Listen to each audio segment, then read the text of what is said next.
में इस वक्त जोरों शोरों के साथ विधानसभा चुनाव के लिए सिंगल फेज में वोटिंग चल रही है। बढ़ चढ़कर मतदाता अपने मत का इस्तेमाल करने के लिए यहां पर पहुंच रहे हैं। देखिए, असम में अगर हम बात करते हैं तो सुबह 11 बजे तक आप कह सकते हैं कि 38% मतदान हुआ है। केरलम की बात करते हैं तो 33% यहां पर मतदान हुआ। पुडुचेरी में 37% यहां पर मतदान हुआ। कुल मिलाकर 296 सीटें हैं जहां पर मतदान इस वक्त तेजी के साथ चल रहा है। तीनों ही राज्यों में शांतिपूर्ण तरीके से मतदान फिलहाल चल रहा है।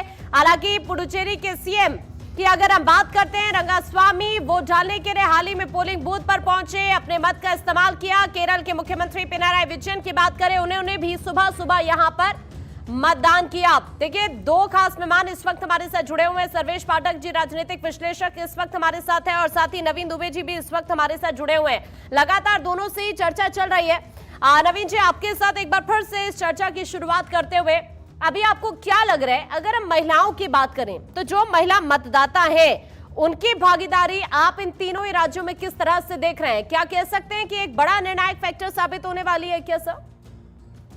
बिल्कुल, देखिए, महिलाएं आधी आबादी हैं और आधी आबादी की बड़ी भूमिका देश के निर्माण में, चुनाव में, सरकार बनाने में, हर फील्ड में होती है। इसको स्वीकार करना पड़ेगा। और मैं जहां तक समझता हूं, अगर हम आसाम से शुरू करें तो आसाम के अंदर जिस तरीके से प्रधानमंत्री जी गए और उन्होंने चाय बागान में महिलाओं को इवेंट हुआ, वो साड़ियां वाड़ियां पहनाई, उसके बाद वो सब वापस ले लेंगे, उन महिलाओं के जो बयान आए हैं टीवी पर, मैं समझता हूं ये बड़ी दुखद स्थिति है आसाम के अंदर। और महिलाएं निर्णायक हैं और निश्चित तौर पर मैं बहुत जिम्मेदारी के साथ कहूंगा कि हेमंता बिस्वा शर्मा की सरकार में 10 साल में हिंदू मुसलमान यही सब देखने को मिला है। आसाम के अंदर वहां किसी तरीके का डेवलपमेंट पर कोई बीजेपी चुनाव में वोट ही नहीं मांग रही है। आप देखिए, असम में तिनसुकिया, डिगबोई, दुलियाजाम, शिवसागर, जोरहाट, कहां डेवलपमेंट हुआ है? कहीं कोई डेवलपमेंट है ही नहीं वहां पर। हाँ, आपने एक काम जरूर किया है कि आप हिंदू मुसलमान करके उस एरिया में अपने आप को भारतीय जनता पार्टी का पोस्टर बॉय बनाने की कोशिश करते रहे, और जिससे भारतीय जनता पार्टी का शीर्ष नेतृत्व भी आज की तारीख में हेमंता बिस्वा शर्मा से खुश नहीं है। खुदा न खास्ता अगर भाजपा की सरकार भी आसाम में आती है तो आप ये मान के चलिएगा कि निश्चित तौर पर वहां सीएम कोई और ही बनेगा। अगर भाजपा की सरकार आती है तो निश्चित तौर पर, मतलब देखिए, अभी वोट डल रहे हैं, कोई ये नहीं कह सकता किसकी सरकार आई किसके नहीं आ रही है। और मैं फिर पहले भी कह चुका हूं कि पिछले इलेक्शन को अगर आप 2021 को देखें तो 1% वोट का अंतर था पक्ष और विपक्ष के वोटों में, सरकार बनने में और विपक्ष वाले कांग्रेस लेड गठबंधन में। तो अभी जो स्थिति है वो 1% कितना स्लाइड होता है। अच्छा, दूसरी चीज एक और मैं कहूंगा कि इस समय जो वोटर जेन जी है, और पूर्वोत्तर में आप देखें तो जेन जी एक बड़ा निर्णायक फैक्टर है। जो बच्चा 2000 में जन्म लिया, आज की तारीख में वो 17 साल का हुआ तो उसने हेमंता बिस्वा शर्मा की सरकार देखी। अब वो 26 वर्ष का हो गया तो वो आसाम में क्या परिवर्तन हुआ ये महसूस कर रहा है। और मैं इसलिए कह रहा हूं बार बार कि ये बहुत निर्णायक चुनाव, इसमें सारे राजनीतिक पंडितों के गुणागणित रखे रह जाएंगे। केवल आप देखिएगा कि महिला एक बड़ा फैक्टर है, दूसरा फैक्टर ये जेन जी जो है ये निर्णायक होगा। जो बच्चा 2005 में पैदा हुआ, वो 21 वर्ष का हो चुका, वो पहली बार वोट डाल रहा है, तो वो अपने मुद्दों पर वोट डालेगा। वो आपके मंदिर, मस्जिद, हिंदू मुसलमान, घुसपैठिया, इन पर वोट करने वाला नहीं है, क्योंकि वो अपने भविष्य के प्रति संजीदा है, चिंतित है। तो अब प्रश्न ये है कि वो ये देख रहा है कि असम में अगर डेवलपमेंट हुआ है तो बता देती भारतीय जनता पार्टी, वहां प्रचार करती तो मैं समझता हूं बेटर होता। हाँ, भ्रष्टाचार को लेकर जिस तरीके के आरोप विपक्ष ने लगाए और जिस तरीके की 56,000 करोड़ का घोटाला, या इससे पहले जब हेमंता बिस्वा शर्मा कांग्रेस में थे तो 10 पेज की भ्रष्टाचार को लेकर बुकलेट लेकर जिस तरीके से भाजपा वहां गई थी, तो वो सारे फैक्टर कहीं ना कहीं हेमंता बिस्वा शर्मा। आइए चर्चा को आगे बढ़ाते हैं एक बार फिर से। इस वक्त जो 3 राज्यों में वोटिंग हो रही है उसी पर डिस्कशन को आगे बढ़ाते हुए सर्वेश जी, अब मैं आपका रुख करना चाहूंगी। अभी हाल ही में नवीन जी ने कई बड़ी बातों का जिक्र किया, यूथ का जिक्र किया, जेंजी, साथ साथ महिलाओं का जिक्र किया, जो एक इंपॉर्टेंट फैक्टर जरूर है। लेकिन आपको क्या लगता है, असम की लड़ाई क्या इस बार इतना इजी आपको नजर आती है? क्या कांग्रेस के लिए बड़ी चुनौती आप नहीं देख रहे हैं इस बार? कांग्रेस असम की इस चुनाव में कहीं कोई चुनौती नहीं दे रहा है। अगर चुनौती देता तो वो धरातल पे दिखता। उसके नेता गायब हैं। कहाँ हैं आप देखिए ना, वो बात अलग होती है। जो चुनाव में एक धार होनी चाहिए, वो कहीं भी नजर नहीं आ रही है। अभी हमारे दूसरे भाई जो पैनलिस्ट बैठे थे, वो जेनजी की बात कर रहे थे, और उन्होंने सही कहा कि 2000 के बाद जितने बच्चे जन्मे हैं वो या तो 26 साल के होंगे, 16, 17, 18, 19, 20, सब 18 के बाद तो इलेक्शन का राइट ही मिलता है। आप इनसे जरा पूछिए 2014 के बाद का नॉर्थ ईस्ट और आज का नॉर्थ ईस्ट में इनको कोई डेवलपमेंट नजर नहीं आता है। एक अंधा भी कह देगा कि अमूल चूक परिवर्तन हुए हैं। नॉर्थ ईस्ट के उन स्टेटों में जहां रेलवे लाइन नहीं थी, वहां रेलवे पहुंच गई है। तिनसुकिया की बात कर रहे थे, अभी तिनसुकिया में अभी डेटा सेंटर अभी खोलने का प्रावधान हुआ है और उसका इनॉग्रेशन भी हो गया है। तो ये डेवलपमेंट नहीं जाएगा। मेरा वहां आसाम से दोस्त है और उसने कहा, अभी वो बैंगलोर में जॉब कर रहा है, कहा कि अगले 5 साल बाद मैं अपने ही गांव में जाके वहीं पे जॉब करूंगा, क्योंकि वर्क फ्रॉम होम हमें मिल जाता है। तो ये वो बात है। वो भले 35-37 साल का है, लेकिन जो चीजें दिख रही है, जो चीजें धरातल पे वहां हो रही है, 2014 के बाद जिस तरीके से नॉर्थ ईस्ट का डेवलपमेंट हुआ है, जिसको कांग्रेस अछूता छोड़ दी थी, उसमें पता नहीं कैसे दुबे जी को लगता है कि वहां तो कुछ हो ही नहीं रहा है। रही जेनजी की बातें, इसमें कोई दो राय नहीं है। असम के आज के चुनाव में 1,24,75,000 से ऊपर महिलाएं भागे पार्टिसिपेट कर रही है। और आप ही के संवाददाता चप्पे चप्पे पे असम में है और लोगों से राय भी ले रहे हैं। अभी हमने ही सुना कि लोग, और जो बोल रहा था वो एक युवा ही था। हाँ। हार्डली 30 से 35 या 25 से 30 साल के एज का वो लड़का होगा। एक बार उसने मुझे कहा आपको कि यहाँ पे पर बहुत सर्वेश जी रोकना परिवर्तन पड़ रहा है। हुआ मैं है। आपकी बात को आगे कंटिन्यू करूंगी। जल्दी से एक बड़ी खबर दर्शकों को इस वक्त बता देते हैं। असम, केरलम, पुडुचेरी में विधानसभा चुनाव देखिए इस वक्त चल रहे हैं। वोटिंग यहाँ पर चल रही है। 1 बजे तक का वोटिंग परसेंटेज आ चुका है। 1 बजे तक का असम का जो वोटिंग परसेंटेज है वो है 59.63%। केरलम की बात करें, 1 बजे तक का वोटिंग परसेंटेज है 49.70%। पुडुचेरी की बात करते हैं तो 1 बजे तक यहां पर हुआ है 56.83%। यहां ये आप देख पा रहे हैं तीनों ही राज्यों में, असम की बात करें, केरलम की बात करें या फिर पुडुचेरी की बात करें, पुडुचेरी और असम में अगर आप देखेंगे तो 55 से ज्यादा अभी तक का वोटिंग परसेंटेज निकलकर सामने आ रहा है। हालांकि केरलम में लगभग 50% अभी तक 1 बजे तक का ये वोटिंग परसेंटेज है। दोनों खास मेहमान हमारे साथ बने हुए हैं। एक बार फिर से नवीन साहब आपके पास में आते हुए, अभी असम की बात करते हैं, 59% वोटिंग यहां पर हुई है। पुडुचेरी में भी ठीक वैसी ही तस्वीर दिखती है, 56% वोटिंग यहां पर अभी नजर आ रही है।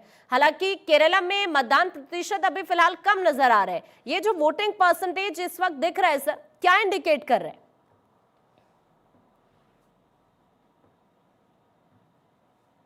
नवीन सर। नहीं, देखिए ऐसा है, अगर आप पिछले चुनाव को भी देख, जब मैं आपको बता रहा हूं, देखिए ऐसा है, भारतीय जनता पार्टी की सरकार थी 2021 में भी जब चुनाव हुआ, वहां वोटिंग परसेंटेज 80 से ऊपर गया था। मैं समझता हूं कि इस बार भी जो वोट प्रतिशत होगा वो 80 से ऊपर असम में जाना तय है, पुडुचेरी में भी जाना तय है। पुडुचेरी देखिए बहुत छोटा राज्य है, मात्र 30 सीटें हैं वहां पर, यहाँ 126 सीटों का चुनाव है, तो निश्चित तौर पर ये वोट प्रतिशत बड़ा होता है। इससे अब पहले जमाने में हम लोग जब बैलेट से चुनाव होता था, अनुमान सर की शायद अभी यहाँ पर आवाज नहीं मिल पा रही है। नाराजगी है तो सर प्लीज कंटिन्यू करिए। हो चुकी है, इसमें वोट प्रतिशत बढ़ा। सर आप कंटिन्यू करिए प्लीज। जी, आवाज आ रही है आपको मेरी? हाँ जी, हाँ जी, हाँ जी, प्लीज। हाँ, देखिए ऐसा है कि असम के अंदर मैं वही कह रहा था कि जो पिछला चुनाव हुआ था उसमें भी 80 से अधिक प्रतिशत पर वोट हुआ था, और इस बार भी मुझे लग रहा है कि 82 प्लस जाएगा ये वोट प्रतिशत, क्योंकि अभी जिस तरीके का वोट हुआ है 59%, एक बहुत अच्छा वोट प्रतिशत कहेंगे, क्योंकि अभी आधा दिन निकला है। मेरे ख्याल में असम में क्या है कि सुबह जल्दी हो जाती है, तो ये वोट का कार्यक्रम 5 बजे तक का है या 6 बजे तक का, ये देखने वाली बात होगी। अगर 6 बजे तक का है तो बहुत अच्छा वोट वहां पड़ने वाला है, ये अच्छी चीज है, तो स्वागत किया जाना चाहिए कि लोग मतदान के इस पर्व में बढ़ चढ़कर हिस्सा ले रहे हैं। दूसरी चीज ये आती है कि जो डेवलपमेंट की बात हो रही थी, देखिए ऐसा है, मैं फिर कह रहा हूं कि जब तक आप क्लस्टर इंडस्ट्रीज को लेकर नॉर्थ ईस्ट में नहीं जाएंगे, आप 10 साल से हिंदू मुसलमान करते रहे, शरणार्थी गीत गाते रहे, उसके बाद जब आपने वहां पर अपना सर्वे कराया तो सर्वे में पता चला कि 13.5 लाख तो वो लोग हैं घुसपैठिए जो हिंदू हैं, बौद्धिस्ट हैं, और 7 लाख के करीब मुस्लिम है, तो आपका वो मामला ठंडे बस्ते में चला गया। दूसरी चीज ये आती है, आप डेवलपमेंट की जो बड़ी बातें कर रही थी, एक इंडस्ट्री डिगबोई में बता दें, दुलियाजान में बता दें, शिव सागर में बता दें, जोरहाट में बता दें, कहां तिनसुकिया में कहां लगी? एक डेटा सेंटर का गीत गाया जा रहा है, तिनसुकिया के कौन से इलाके में लग गया, जरा वो बता दें।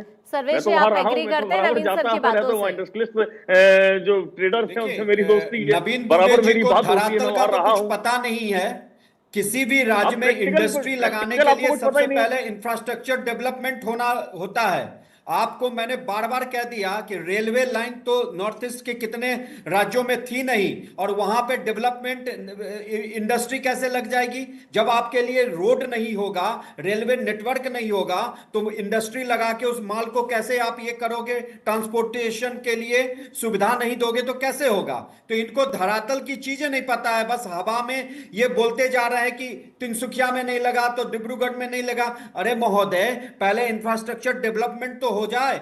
आप ही बता दीजिए ना कि जो आज चले जाइए, मैं आज से 4 साल पहले अरुणाचल गया था और वहां का जो इंफ्रास्ट्रक्चर डेवलपमेंट था वो अमूलचूल परिवर्तन था। आप आज चले जाइए आसाम, देख लीजिए, और 2014 के पहले का जो आसाम था, मैं सेंट्रल गवर्नमेंट जब वहां पे आई है दिल्ली में तब की बात कर रहा हूं, तो फिर इंफ्रास्ट्रक्चर डेवलपमेंट होगा ही नहीं, रोड बनेंगे ही नहीं, सुविधाएं आएंगी ही नहीं, लॉ एंड ऑर्डर सुधरेगा ही नहीं, और कल कारखाने की कल्पना आप कैसे कर सकते हैं? समय लगता है। आप मुझे बता दीजिए ना, 50 साल से ऊपर तो कांग्रेस का राज था, क्यों नॉर्थ ईस्ट को उपेक्षा की दृष्टि से देखा गया? आसाम में क्यों नहीं कोई बड़ा कल कारखाना लगाया गया? ये आपके पास जवाब है? नहीं है जवाब।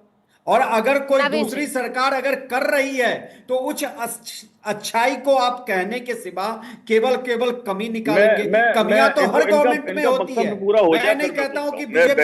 एक बार जवाब ले लेते हैं। नवीन जी कुछ कहना चाहते हैं? सर्वेश जी, मैं आपके पास लौट रही हूँ। नवीन जी प्लीज आप अपनी बात रखिए। जी देखिए, ऐसा है, इंफ्रास्ट्रक्चर को अगर डेवलप करने में 10 साल लग गए, सड़कें बनाने में आपको, तो बड़ी शर्मनाक स्थिति है, बहुत शर्मनाक स्थिति है, क्योंकि भारत के लोकतंत्र में, संविधान में 5 वर्ष में चुनाव कराने की व्यवस्था है। आप ऐसा बोलिए मत। देखिए, मैं किसी प्रो पार्टी नहीं हूँ, मैं किसी प्रो पार्टी नहीं हूँ। एक बात करके बात रख आप बोल लीजिए। सर्वेश जी, एक बार मैं आपके पास लौट रही हूँ, मैं एक बार आपके पास लौट रही हूँ। नवीन जी, आप प्लीज बात पूरी करिए। सर्वेश जी, मैं लौट रही हूँ आपके पास।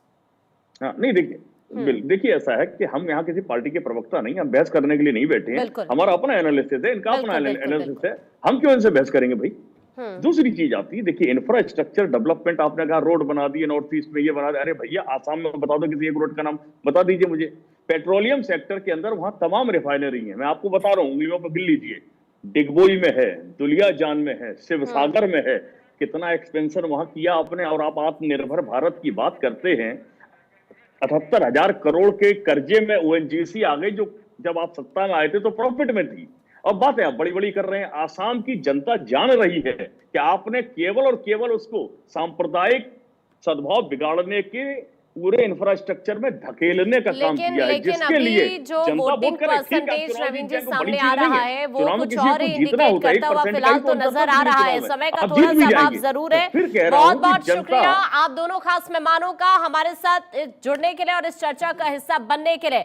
देखिए, इस वक्त चूंकि 3 राज्य हैं और तीनों ही राज्यों की अलग अलग कहानियां हैं। कहीं पर देखिए विचारधारा की लड़ाई है, तो कहीं पर पहचान की राजनीति है, तो कहीं पर गठबंधन का खेल देखने के लिए मिल रहा है। लेकिन अब असली सवाल इस वक्त यही है कि 1 बजे तक का जो वोटिंग परसेंटेज है, आखिरकार ये किस तरफ इशारा कर रहा है? लगातार नजर बनी हुई है।